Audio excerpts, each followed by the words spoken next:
everyone, and welcome to episode 5 of season 5. If you've just joined, I'm Robyn from At a Tired Witch Everywhere, and I'm joined by the beautiful Maria of Maria the Arcane Everywhere. And later this episode, we will be joined by Moss Matthey to talk about his upcoming book, An Apostate's Guide to Witchcraft, which is very exciting. Yeah, and the interview was so good. So good.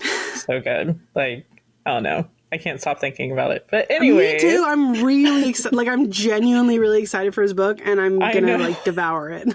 Same. I think it'll be a very important book for many witches to read who, deal with religious trauma, because I feel like many of us do. So, yes. But we did want to mention that we also have a palmistry class happening literally 2 days after this podcast comes out. And no, it's a week. It's a week after. Oh, is it a week? Today's only the 20th, Dorco. Oh, hello. Time is not real. Time is fake. Anyways, that's going to be on March 31st. It's going to be taught by Paula Victoria on palmistry basics. Yes. And Paula was on our podcast last month, and she was so amazing, and it was highly requested that we do a class with her. So yeah, it's going to be really good. It's going to be so good. We hope to see you guys there. It's going to be really good. I'm super stoked on it. So. I am. I'm bringing my notepad. I'm going to take all the notes. I will get back into my high school frame of mind, who was really into it. But anyways, for our coffee talk episodes, we had just opened up this season, a hotline that you can call and leave us a little voicemail with your stories, ghost stories, witchcraft stories, or any type of funny story you think the community would love to hear. And if you would like to leave us a voicemail, the number is 351-207-0799. Yes, and we really love them. I mean, our last coffee talk was with them. So good. Yeah, and don't forget, love them. Don't forget that if you do want to send us a story, but you're not comfortable having your voice on the podcast, you can still shoot us an email. Our next coffee talk is going to be reading email stories. So we still very much are accepting those. Yeah.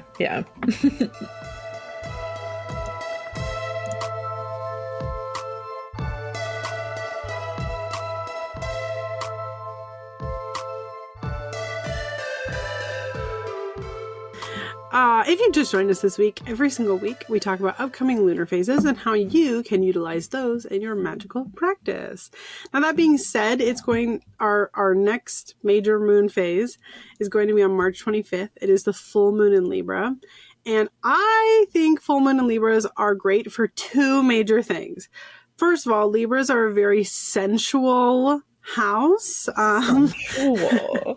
They're a very sensual sign. Okay, so your first option when it comes to the full moon in Libra is diving into magic that deals with pleasure and self-expression.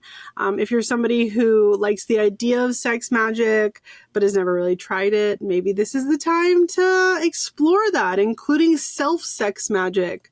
It's your body, it's your life. Do what you want. This is a really good time for that, though.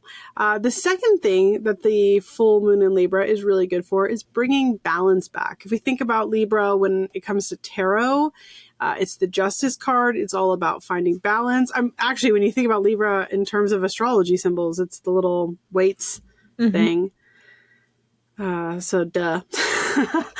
But this would be a good time to use magic that is going to bring balance back into your life. So perhaps you are dealing with work conflicts or friendship conflicts where you don't feel like things are so balanced. Maybe your voice isn't being heard, or you're taking on more work than you should be.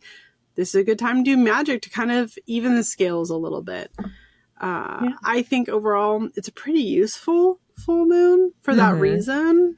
And it's also a very versatile full moon for that reason. Things like pleasure and self-expression is such a broad topic overall.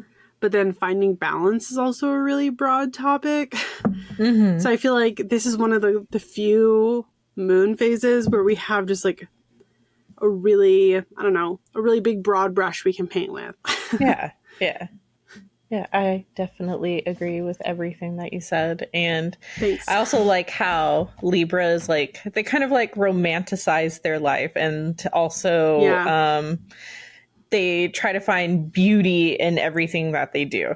And so I think this would Yes. be a great moon to do like some glamour magic, or even just like put Oh, I like out, that idea. yeah, put out your glamour magic tools, like even if it's like a lipstick or maybe a piece of clothing that makes you feel really good about Like yourself. Just charging put it, them. yeah, put it underneath the full moon. I like that. Yeah, and I do think moon bathing would also be a great thing to do this moon. Of course To you like, do. of course. Just with glamour magic in mind, go under either go outside skyclad and like rub those moon rays all over your body, or just, be that weirdo who turns off all the lights and like stands out in your window with the moon shining in.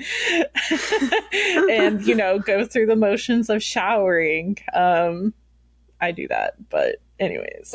Yeah.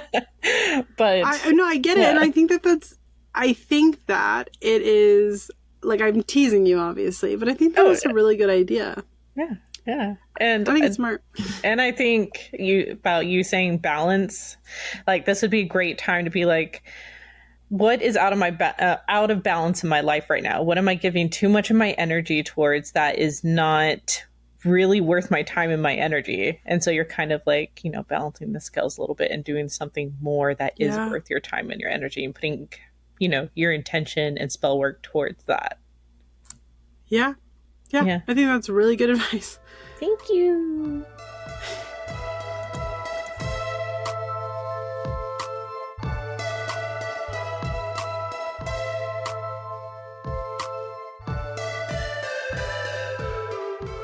So every podcast episode, we kind of talk a little bit about tarot. Previous seasons, we've talked about like individual meanings of cards. And then last season, we went over like the whole sections in cards, like the aces, the queens, the major arcana, the minor arcana, and things like that. So, but this season, we're kind of concentrating on the themes that we find in tarot and cards that represent those themes. So this week, I thought we'd kind of go off the interview that we did with Moss, and it's going to be leaving things that no longer serve us. For me, I picked the card Judgment, and Judgment to me is literally leaving our comfort zones and becoming, it's kind of like our comfort zones can be such a negative space in our lives where we get trapped in this like cycle of negativity, and like we close ourselves off. Even though we're not happy in this space, it's still a comfort zone that we refuse to leave because it's all that we know. And that's, our day to day, and that's what we're comfortable with, unfortunately. Judgment kind of asks us to step out of those boxes. And even those boxes can represent like societal things. Like, let's say that you're in the closet in certain areas of your life. It's kind of like being like, at this closet, and then stepping out and being true to yourself and all that. And when you decide to leave that behind, you tend to feel more comfortable about yourself, and you can even find community, which we see on the Judgment card itself as well. The next card I picked is the Six of Swords. And on this card, you literally see someone in a boat drifting away from, what they once knew. And this usually follows like leaving something from our past behind, and a painful past, like trauma, or like just generally leaving something that is not serving our mental health. And this card kind of like invites you to explore the baggage that you are carrying with you as you move on to the next phase of your life. Like, are you going to use this stuff as an anchor that will keep you still tied to the past, or are you going to use it as knowledge as you move forward? Obviously, the things that follow us can still make us upset and still, kind of weigh us down a bit, but it doesn't have to keep, you don't have to let past like keep its claws in you and keep you stuck and stagnant. You can keep moving if you're, using your baggage correctly. The correct form of baggage use. And then speaking of like using your baggage to your benefit, I definitely wanted to mention the Queen of Swords. To me, the Queen of Swords, like if you're looking at the Rider-Waite-Smith version of this deck, like in the background, you could tell like there's ashes and like, to me, it looks like a burnt tree and stuff like that. And to me, that represents, her painful past, how hard she has fought to get to where she was. She's used her past, which was absolute shit, as like fertilizer to build up her glorious kingdom and her legacy. And because of her past, she decides to step into her power by using her voice in a way that benefits her and her kingdom and those around her. And, making this leap from past to future, like, obviously, she is all the better for it. But anyways, How about you? Well, my first one is obvious. It's the Eight of Cups. I really like the Eight of Cups because you see this figure that's walking off into the unknown. There's kind of like, I don't know, hills next to it, and you don't know what's beyond them. And I like that because sometimes walking away from something and not knowing what's next is terrifying. We know that what we're walking away from is so bad for us, but we have no idea what's next. And that oftentimes holds us back and keeps us in these kind of negative positions. Because not the unknown is scary. And I mean, I personally really like having control. And so that lack of control, that lack of knowing is terrifying. But the figure still is doing it anyway. And I think that's really beautiful. You know what I mean? There is a lot of beauty in, I don't know, taking leaps when we don't know if there's going to be anything to catch us. My next card is the Ten of Cups reversed. Because this card upright is all about family. It's all about this beauty and like having this wonderful life, right? That, I don't know, we all kind of dream of. It's the white picket fence in the deck, right? Yeah, I literally call this card a dream card. It is. It's a dream card. And when it is in reverse, we're kind of, I feel, glued to that dynamic, that idea, that ideal that isn't actually serving us. So you might find this card in toxic family dynamics. Like maybe if you have a situation with your parents that's not very good, if you have a situation with your partner that's not very good, and we're holding on to this ideal that isn't awesome, or it is awesome. The ideal is awesome, but it isn't portrayed necessarily accurately in our life playing out. And you know how like sometimes couples will stay together like for the kids, and instead what they're actually doing is like traumatizing their children horribly by making them sit through their bad relationship. That's this card. And so although this card isn't about necessarily walking away, it's the sign, in my opinion, that walking away is something that needs to happen. Because we're holding on to an idea and it's not a reflection of reality. So it's a self-reflection card, I guess, in that respect. That might lead one to walking away. And the last thing is the Tower reversed. Upright, right? Things are going crazy around us. So psycho, kooky bananas. When it's in reverse, we're the problem. It's that Taylor Swift song. It's me. Hi, I'm the problem. Yeah, that's this card. And I typically see it, obviously we have to see the other cards around it, but I typically see it as like the signifier that what you're doing is not working for you, and that's why things are going so bananas around you. So again, it's kind of like an introspection card. We have to look at everything else around it. We have to consider what the reading is for, etc. But typically when we see this card comes up, it tells us that you're the problem. So something that you're doing is creating the bigger negative thing in your picture, like in your life, that's causing you the hardship. So we need to walk away from our ideals. We need to reevaluate how we're doing things and maybe reapproach it in a different way. So that way it's going to serve us better. Yeah, I literally, whenever this car pops up in a reading, I'm like, the universe has like flipped your world upside down because you're just Yeah. hanging on. You're hanging on. You know you need to walk away, but you're hanging on, and the universe is just going to keep shaking know you. you need to. Like, everything is going bad. This has to stop. And yet, for some reason, you're like, I will sit on my little tower. I will keep doing this. It's fine. Yeah. I did forget to mention something with the Six of Swords that I think is also very important to say. That, you know, when we leave things that are no longer serving us, and it's hard, that the Six of Swords kind of reminds you that you're not alone, that your guides and people who love and care about you will help you and help lead the way forward. So, That's a nice caveat. Yeah. I like that. Thanks.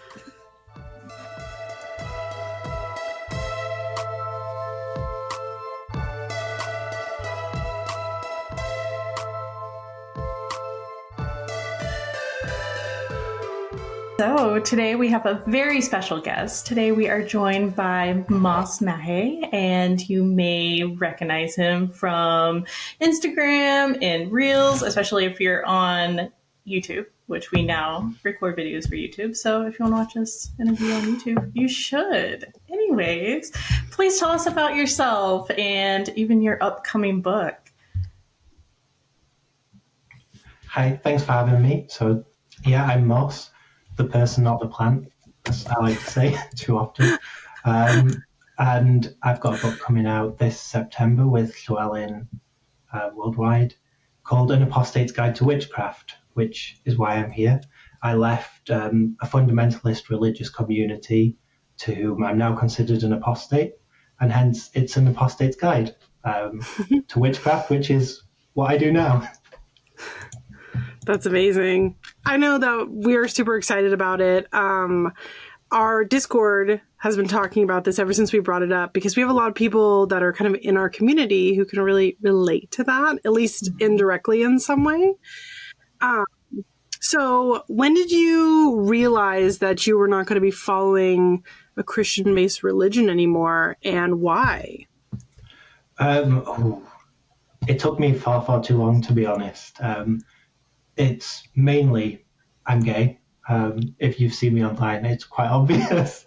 I live with my partner, Brett, and I knew from about 12 years old, without, obviously in a Christian community, sexuality isn't a topic that comes up a lot, but it was very apparent to me before I knew what being gay was that I was it.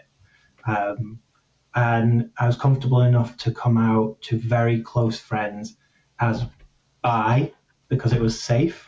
About 18, and I was met with the response of, you know, that's fine as long as you don't do anything about it and don't talk about it. And then it took me probably another 4 or 5 years from there to actually leave. And it took, strangely, not the root of my sexuality. I knew within that belief system I'd never be able to have a relationship. I'd never have that meaningful connection with another person. But it was thinking more about what that belief system actually meant. So the idea of, because it was a sort of doomsday sect, that there'd be an imminent destruction of everyone on earth for the chosen few to be saved. And I started to realize that sounded a lot like a lot of people having to die for very few to get through for not very much merit. And I was sort of thinking about that and thinking, that's not really an equation that tracks for me. It's not something I'm comfortable with. My life isn't worth thousands of other people's lives. And that was sort of the root that let those doubts start to grow. And then that combined with my sexuality and realizing, well, I want to have a meaningful life. I want to have a life filled with love, not a life where all these terrible things have to happen. And so when I left, I still believed really for a little while, but I decided it was better to live an authentic and happy life for however short a time I'd have, than living a long life of fear and having to stay in that closet and being so unhappy. Mm-hmm. Yeah, that makes sense. Yeah, that makes sense. And I feel like we've heard It's that quite from... heavy. Yeah, it is. Yeah, but I think it also is something that a lot of people can relate to, even if it's not necessarily about their sexuality, but having like a fundamentally like what's the word I'm looking for here? Contradictory thing to the teachings that they've made. Like, but I exist. Am I bad? Like, Yeah. Yeah. And then there's the whole, like, you know, Did it's such a you find major it part of your easy? life. Sorry. But Yeah. and then there's the whole thing Well, that was it's such a core of major who you part of are, your right? life for so long. Absolutely. Yeah. So did you find it easy or difficult to transition from Christianity to becoming a witch? It was quite difficult to start off with. Witchcraft and fundamentalist Christianity are about as most opposing viewpoints you can possibly find, I think. So that transition was really difficult. I was fortunate in that my path into witchcraft was through my partner, who was more involved with sort of the spiritual side of life. So he took me to some spiritual shops. We attended some local moots and stuff. And I remember the first time I ever stepped into a witchcraft shop, I was terrified. I'd been taught they were these evil places, and if you step foot inside, you'll get possessed by demons. And even though I was out of the belief system, didn't believe it anymore, it was so ingrained in me that I was so on edge just stepping into that shop. And then there were a few instances. So I attended some spiritual development classes led by Mara Starling, and we went through the LBRP in one of those classes, so calling to archangels and stuff. And I hated it. And having to say like the name of God and stuff, it was so awkward to me, and I got such an ick, and that made me have to work through a lot of stuff and sort of confront why I felt that way and how I could get past that. So there were definite challenges along the journey. And I think where I was lucky is I was out of the fundamentalist belief system for about a year before I stepped into witchcraft more seriously. And I decided to really focus on deconstructing and figuring out what I believed. I knew early on I didn't want to do what a lot of people do, which is I don't believe anything anymore. Because if you fooled me once, I'm not going to be fooled again. I knew I wanted some kind of spiritual path. Right. So I spent a lot of time reading general philosophy and all kinds of weird stuff, which made that transition a bit easier. I think definitely if it had been just a hard transition straight from that into witchcraft, I'd have struggled a lot more. I don't think that reading philosophy is weird. I read philosophy, okay? No, it's great. I love it. Really normal. It helps with the witchcraft stuff for sure. It does, yeah. So Yeah. that kind of leads us into our next question, which is that in like when a lot of people transition from like a hardcore Christian-based faith to witchcraft, they can have a quite hostile reaction to anything Christian. I know that like when I wrote my book with tarot, people got very upset I talked about angels, and I'm like, this is literally just what it means. So when we have this kind of religious trauma and you're leaving, is that something that you struggled with? Like having a real hostility towards anything kind of Christian coming up? Yeah, for sure. And I didn't even catch it in myself to start off with, to be fair. Like I mentioned with the LBRP, that was sort of the time when I was forced to confront it and go, oh, this is actually a part of magic. This is something that's kind of inescapable. And I also do a lot of work with Welsh and German folk magic. So I was born in Germany, lived there for a lot of my childhood, and then moved to Wales. So I'm fortunate enough to be able to speak both languages and sort of go to the folklore collections. Oh, nice. And you cannot escape the Christianity in folk magic. Totally. It's so in your face. And that took me a little while to reconcile. And I had to sit with that for a long time, but I think I'm in quite a good place with it now. There's certainly that jarring feeling when the first time you're confronted with a spell that calls to Jesus Christ and the Holy Trinity, and you're like, I thought I'd got away from all that. Yeah, speaking of which... I guess the next question... Yeah, go ahead. But speaking of which, do you still incorporate elements of Christianity into your practice? More so nowadays, yeah, for sure. So writing the book helped a lot. Well, I like to think I'd got through quite a lot of it before I wrote the book, but it definitely helped me sort of figure out what I was thinking more clearly. And one thing that really helped was the Beelzebub charms, particularly the second Beelzebub charm. It's from about the 9th century, and it's one of the oldest recorded. Well, it's the only pagan charm in Old High German, and it's the one that has the formula that sort of ends with like I struggle to remember it, like bone sprain to joint sprain, bone to bone, blood to blood, so might they be healed. That kind of formula. And before that sort of magical effect charm, there's a call to pagan gods, and it's the only, like I say, Old High German charm that calls to pagan gods. What's really fascinating about it is that that same charm crops up again and again over the centuries, and as society becomes more Christian, the charm becomes Christian. So it uses the same formula for magical effect, but it changes who it calls to. And that sort of made me realize that the language we use in our magic and the powers we call to, they're kind of the set dressing. They're not the magic itself. A lot of the time it comes from us, or it comes from a power, and it doesn't really matter what you call that. I mean, as pagans, we have so many different names for our gods and goddesses that if there was one specific one you had to call to, half magic wouldn't work. And if you can take that magical effect, that formula that has the magical effect, and substitute the divinity or the pantheon or anything you're calling to, then that kind of works across a whole spectrum, I think, where you can substitute Christian elements for pagan elements, you can substitute one pagan element for another, or you can work with the Christian element and accept that you're not necessarily calling to the Christian God, you're calling to whatever the people who recorded it were most comfortable with, or what they had to use to make their magic work. So that kind of helped me to become comfortable, not necessarily with working Christian magic, but with using Christian language and symbology, and accepting that that doesn't necessarily have to refer to Christianity in the way we perceive it. Yeah. I think that too, when you start to study things like theology and you see these overlaps in all religions, like even Abrahamic religions and paganism, etc., you really kind of just start to, I wouldn't say like embrace, but understand that these things don't necessarily mean one thing or the other. There's this massive overlap, and it's really kind of down to the person. You know what I mean? Absolutely. So this is a really interesting question that one of our Discord members asked, which was, how do you get over asking the magic or the universe for help with something that seems really trivial? Because in their past through the church, they would say that you could pray for anything, but then would kind of shame you if it was like a silly or trivial thing. And like, have you gotten over that? If you have, what does that look like, etc.?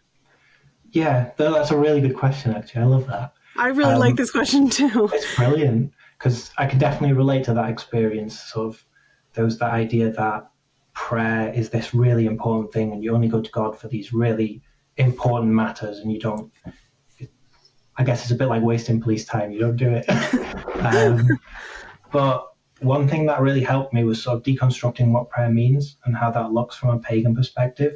Because one of the things I'm really grateful for, because there are things from that fundamentalist religious upbringing that I've brought into my paganism in a big way, and prayer is probably one of those. I'm quite grateful to have been taught the power of prayer and the value of it, even if I don't subscribe to the same forces and deities anymore. Having that ability is nice. And I was fortunate with my partner. He's from a spiritual background, and he was very comfortable doing magic and spells for just about anything. And seeing it work kind of takes that hesitancy away a little bit. It's hard to ignore seeing the evidence right in front of you. So sort of deconstructing the idea of prayer, less being, because the truth is, within that fundamentalist religious upbringing, I believe my prayers were answered. I saw my prayers being answered. And so that's something I had to really meet head on and focus on and understand why that was happening, to be able to deconstruct. Because if those prayers were being answered because the God they were telling me about was real, then that meant they were right. So I know they're not right. So what's answering my prayers? Who's answering my prayers? What's happening there? What's the efficacious thing? And so accepting that, in likelihood, that came from me, or it came from forces that I don't or didn't understand, meant that I was a bit more comfortable approaching those forces, or accepting that I had some innate power. Because I think that's one thing fundamentalism really strips away from you, is the idea of any personal power, because you have to rely on that for everything. Like everything has a predetermined outcome. Everything has a value. It's right or wrong. It's good or bad. You have no influence on that. You just consult scripture or consult God, and he tells you, is it right? Is it wrong? So to get away from that and accept, no, I actually have power. I have influence. Things can be very grey.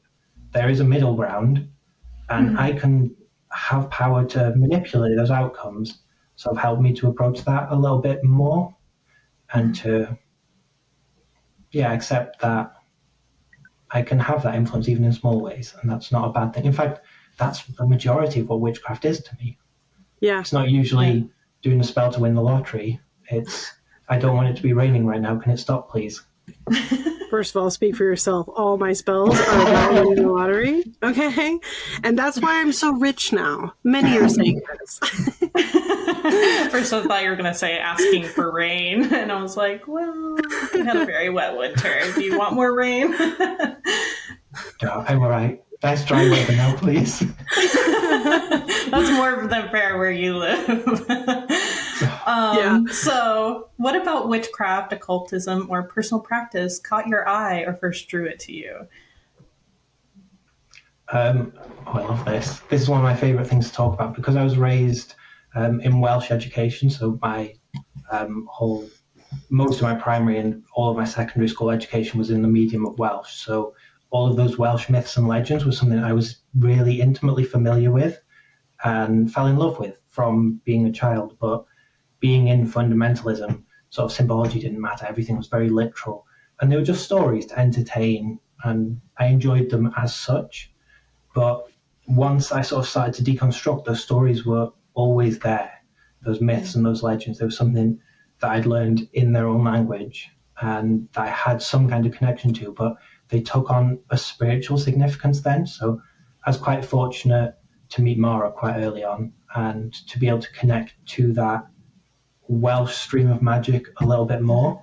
But it was a really lovely thing to find that connection that was already there, but I wasn't acknowledging, and to take delight in that symbology.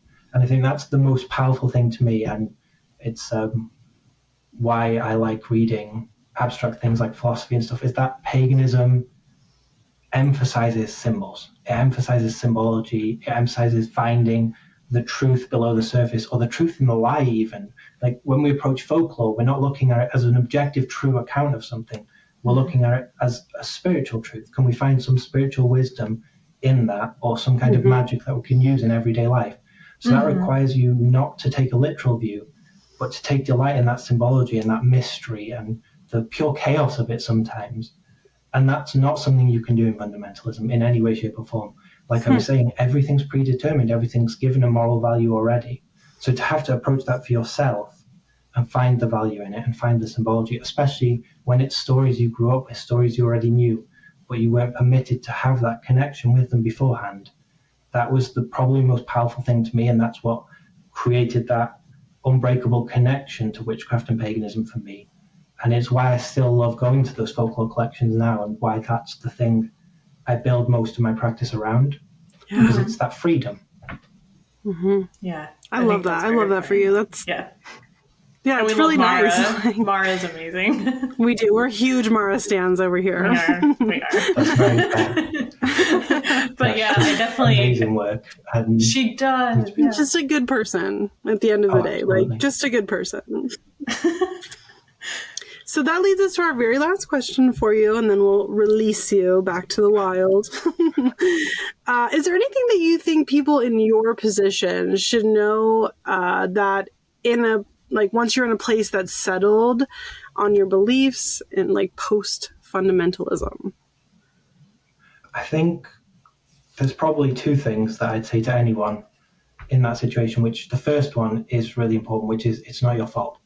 So many people I've spoken to who've been in fundamentalism, who've been in these high control religious situations that they've joined as an adult, carry a lot of blame and guilt for that. I think, how could I have been fooled? I went through that myself really intensely. I was like, if I can be deceived in this way, if I can absolutely, unquestioningly believe in this worldview that was so wrong, then how can I trust myself? And that's, I'm so stupid, that's so my fault.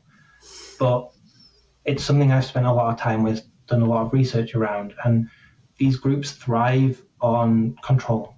They're built to appeal to what are fundamental human needs. They offer things like community. They offer you love, especially at the start, and these things are really appealing. And then those other harmful practices are drip fed in afterwards. So it's designed to manipulate and control. I mean, one of the most prominent tactics is love bombing. It's front loading all this community and affection in order to disarm you. And so no one is to be blamed for falling for that manipulation. It's designed to appeal to what we want and what we need. Right. And the harmful stuff only comes in afterwards. So absolutely, it's never anyone's fault for getting taken in by that, which kind of goes into the second part of it, which is when you escape, when you get out of that situation, a lot of people carry a lot of trauma. And a lot of that comes from, as I mentioned a couple of times, everything has a moral value, everything's right or wrong. It's a very binary view of seeing the world.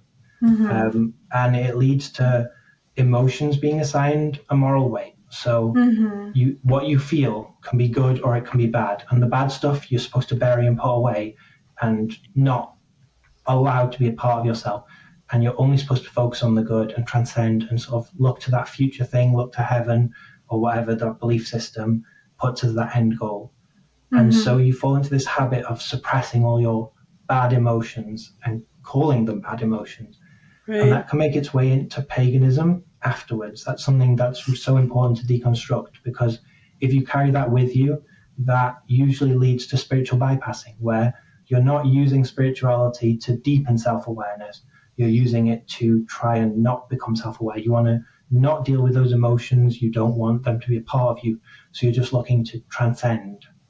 Yeah. And one of the great values to me of witchcraft is the fact that it gives you the opportunity to deepen your self-awareness and to not assign those moral values to your feelings, to just allow them to be. So in ritual, you just are with your emotions. They're not good, they're not bad, they're just there with you.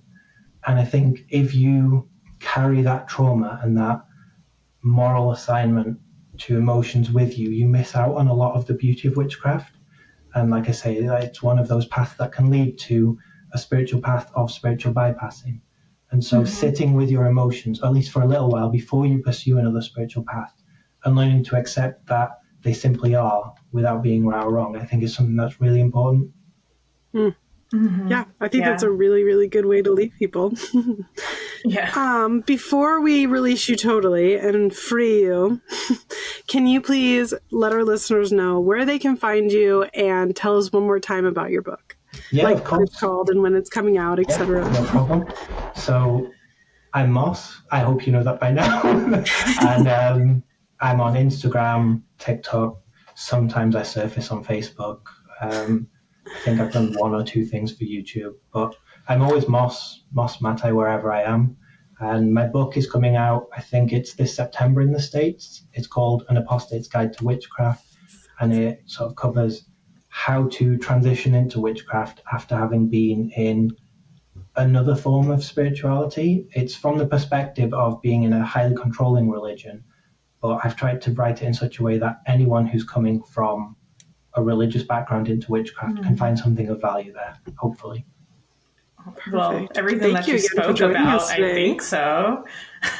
Yeah, thank you so much for joining us. We really appreciate it. Thank you so much for having me. It's been lovely.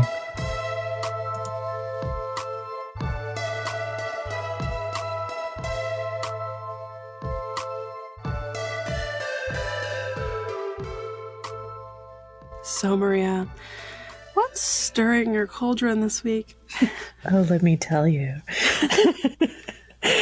So spring is definitely springing here, and I'm like so happy. It is amazing. Besides Spring the has pollen, sprung. pollen is disgusting. Anyways, I've already found like so many like different flowers and stuff like that, native flowers that have started making their way, and I'm so happy. I did some exploring like around the place that I live, and I found this little patch of land that no one goes to, that is like free to me for me to go to, and it's just no one goes there. And so like there's so many flowers, and there's like oh my gosh, what are they called? Dewberry bushes and stuff like that. So there's going to be like berries available in the fall, and there's just like so much for me to explore over there. And I'm just like, I am so stoked. It's so exciting. Yeah, I'm like taking pictures of everything. Like, I'm like, what's this plant? What's that plant? And I want to create like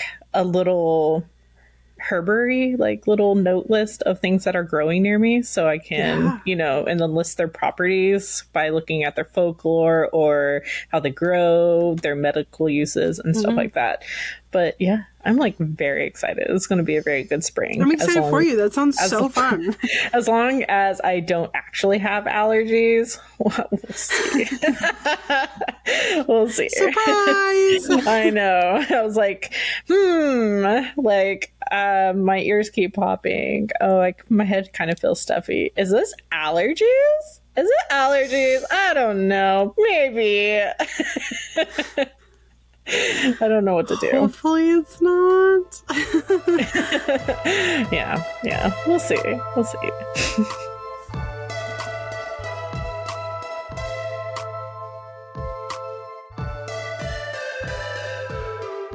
So, Robyn, what is not stirring your cauldron this week? Thank you so much for asking.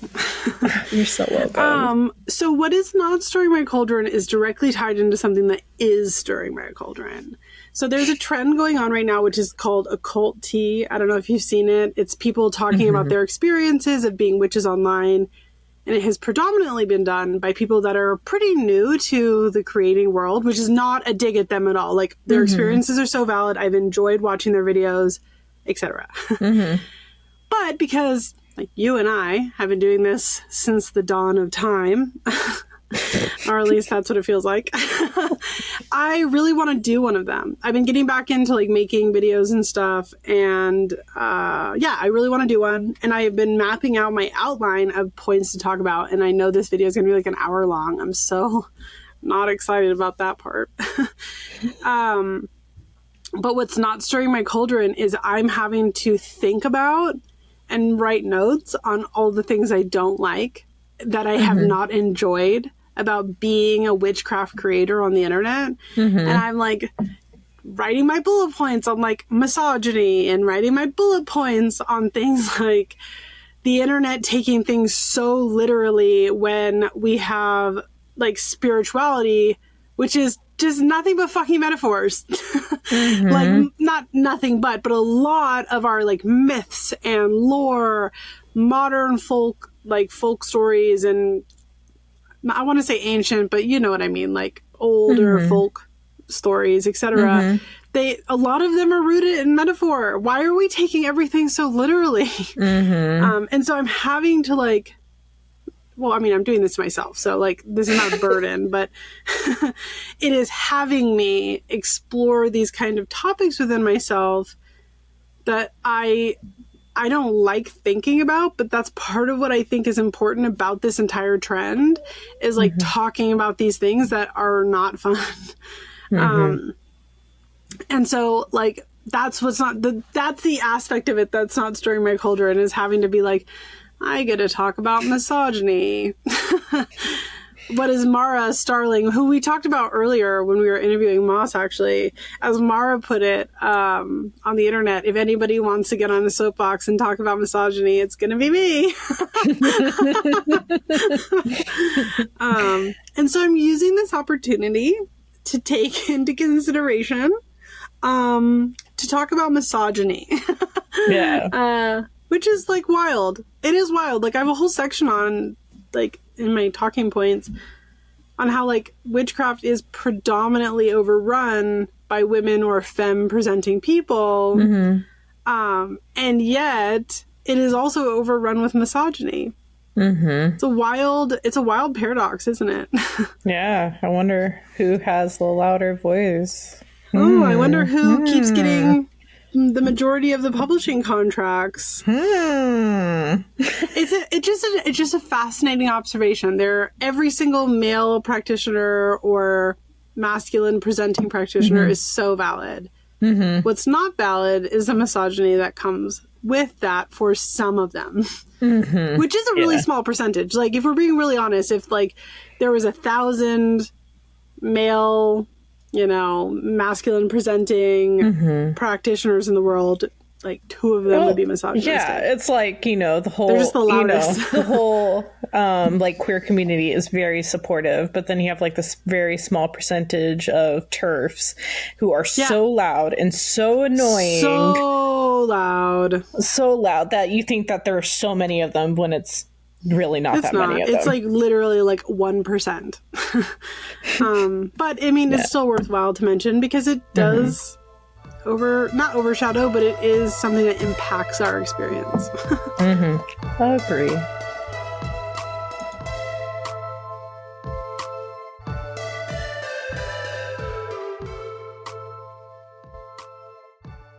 So if you've just joined us this week, every single week we talk about creators that we are loving right now.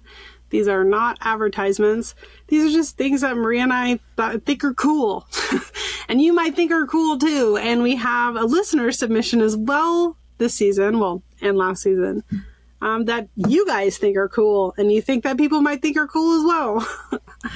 So that being said, Maria, who are you digging this week? So on Instagram, I don't know if they're anywhere else, but it's the Fairy Forest. And it's like these beautiful, like put together like fairy homes and fairy furniture and things like that. And you can put them on like bookshelves or things like that. I wouldn't actually put them out in nature just because they're so very pretty. They're so nice. It's for house spirits, not for other spirits. But they are so, I don't know, just the attention to detail is so beautiful. I don't know, 10 out of 10.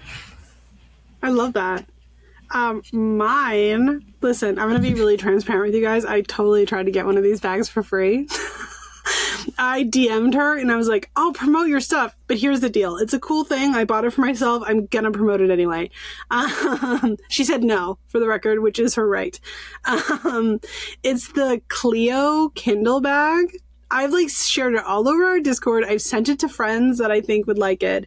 It's like a body bag that's a purse, but it has a pocket that is like fuzzy lined and padded for your Kindle.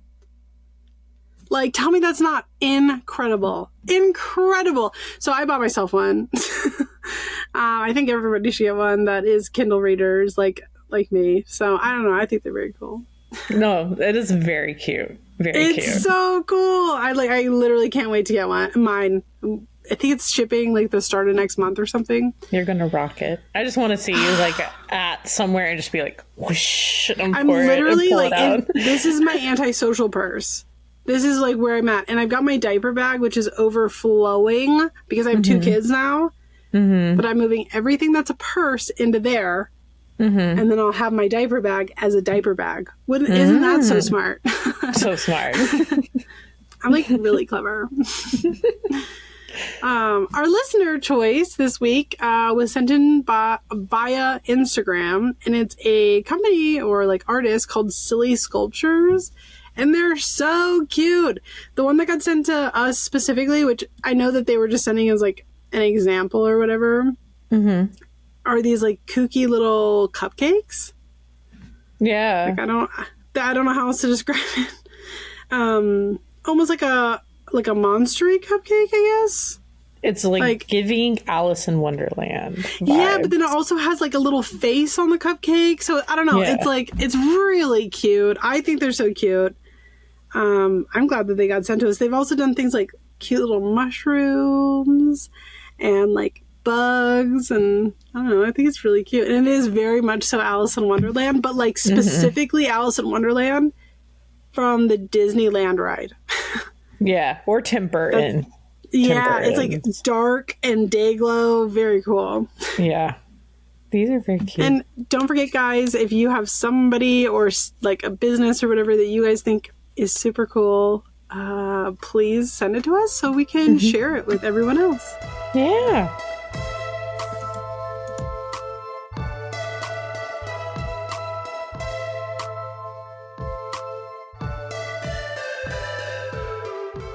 Thank you all so much for joining us today. We hope that we will see you again on Friday, March 29th for our next Coffee Talk episode, or on April 4th for the 6th episode of Season 5. You can keep an eye out on our social media to see what we're doing, or you can head to our website, coffeeandcauldrons.com, to find out just generally more information about the podcast, including things like the Patreon, etc. And don't forget to join us on March 31st, because we'll be having a class with Paula Victoria at 2 p.m. Eastern Time on palmistry basics. This is for the library tier and up. It's available for everyone there. And if you do join the library, we have this whole backlog of previous classes as well as this class you can watch anytime. So like if you can't make it but you want it, you can watch it anytime after this. And finally, if you still are not interested in the Patreon, but you are interested in this class, it is going to be on Eventbrite for you to join for a one-off. Yeah. And additionally, our Patreon Magical Beginnings offers our special 25-minute part 2 episode, a huge library of articles on witchcraft and spell work and all that.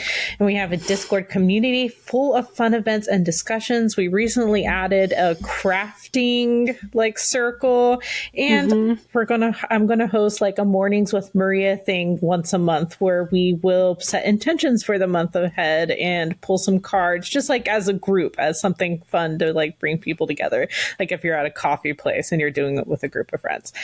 And then we also have a tier that don't offers... forget, what? Mornings with Maria is available for the library tier and up. So if you want to be in an event but you don't want to join the full Discord, Maria's Mornings with Maria is for the library tier and up. Yeah. So yeah, library tier and up gets to come and join me. It'll be so much fun. So yeah, take advantage of that Patreon membership. But yeah, we also have a tier that offers one-on-one conversations with Robyn and myself. Yes. Mentorships. Woo! And please, if you're loving our sexy, sensual, just chef's kiss voices, take a moment to rate us wherever you are tuning in from, whether that's Spotify, Apple, or YouTube. And if you are on YouTube, hit the subscribe button as a way of, supporting the podcast. We would really appreciate it. And anybody who has already rated us or is planning to, we really appreciate you. It means a lot to us. And again, this is Coffee and Cauldrons with Robyn from At a Tired Witch Everywhere. And I'm Maria from At Maria the Arcane Everywhere. Are you ready? Yeah. 1, 2, 3. Bye. Bye.